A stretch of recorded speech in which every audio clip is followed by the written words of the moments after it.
ধরিস আব্বু, এক পাতের উপর মাছ মারাই লাগবে যাওয়া করে।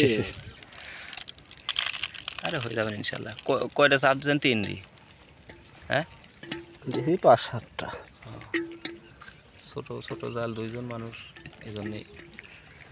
বড় মশারি হলে সেই মায়ের হবে, তাই না ভাই? এক কাপে এতগুলি গুলো বড় মশারি হলে বড় শরীরটা বাড়াই না, তাই না?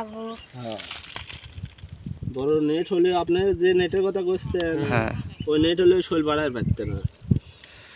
আমরা এসে সেদিনকে একটা চাপ মারি, পানি ছিল আরো বেশি সেদিনকে, আমার এই গলা পানি এই জায়গাতে নেই। হ্যাঁ। চাইছিলাম তাও ধরেন 15 দিন 20 দিন আগে।